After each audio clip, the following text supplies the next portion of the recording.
warahmatullahi wabarakatuh. Salam sejahtera kita semua. Salam sehat. Hari ini kita akan melanjutkan materi kuliah yang akan disajikan dalam bentuk presentasi dan penyajian materi oleh masing-masing kelompok. Oleh itu saya akan mempersilakan setiap kelompok untuk mempresentasikan materinya sesuai dengan kajian topik yang saya sampaikan, dan kita akan menentukan pembelajaran secara masing-masing dalam proses. Sekian, terima kasih dan selamat datang. Hai semuanya. Hai. Kami dari kelompok enam menjelaskan mengenai pendekatan komparatif yang bersifat komparatif. Sebelum kami mulai penjelasan, izinkan akan perkenalan diri. Perkenalkan, nama saya dan Sistem Pelaran. Dan nama saya Elizabeth Marusia. Nama saya Witi Mahmud. Nama saya dari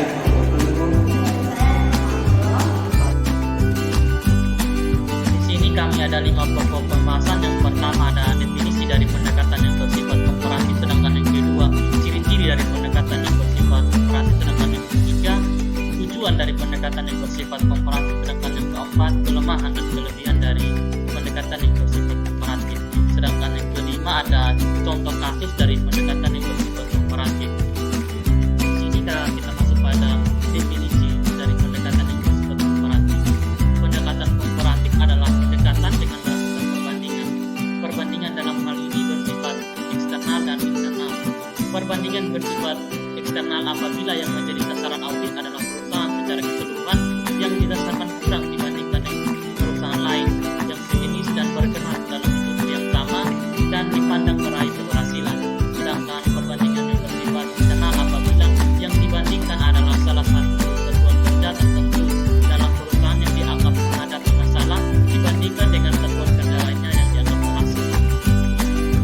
Baik, yang berikut kita akan masuk pada ciri-ciri pendekatan yang bersifat komparatif. Pada ciri-ciri ini terbagi atas 3. Yang pertama yaitu sesuatu yang dibandingkan atau original case.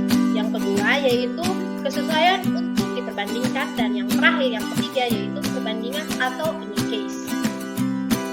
Baik, yang berikut yaitu tujuan pendekatan yang bersifat komparatif. Di sini terdapat 6 tujuan, yaitu yang pertama untuk mendapatkan alasan yang lebih kuat dari beberapa terhadap suatu masalah. Yang kedua, untuk melihat segi-segi persamaan dari 2 atau lebih objek yang belum diketahui sebelumnya. Yang ketiga, untuk melihat segi-segi perbedaan antara yang satu dengan yang lainnya. Yang keempat, untuk melihat relevansi satu objek dengan objek lainnya.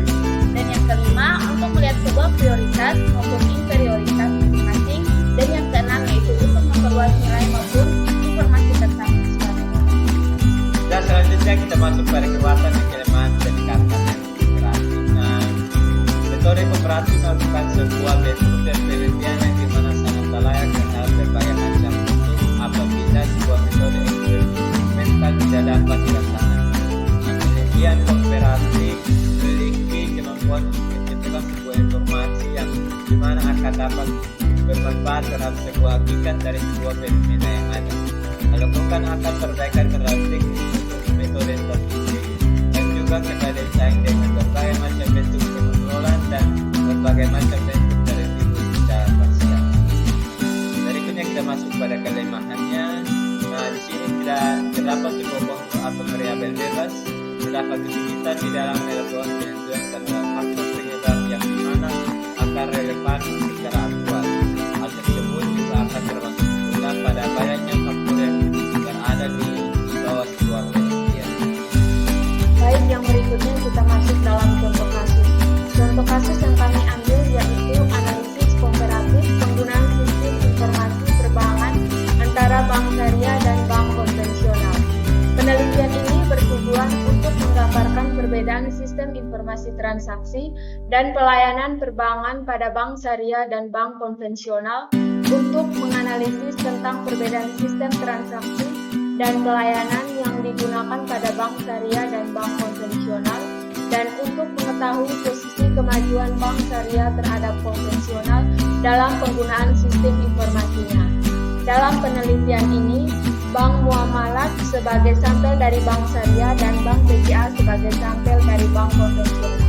Sesuai dengan temuan penelitian, perbandingan antara bank syariah dan konvensional melalui 3 aspek penilaian, yaitu yang pertama, aspek persepsi bank yang menyatakan kelemahan pada bank syariah adalah ekspansinya.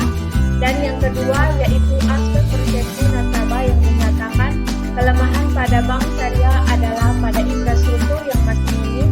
Dan yang ketiga yaitu persepsi lainnya melalui indikator pembanding sistem yang menyatakan bahwa posisi bank syariah masih tertinggal.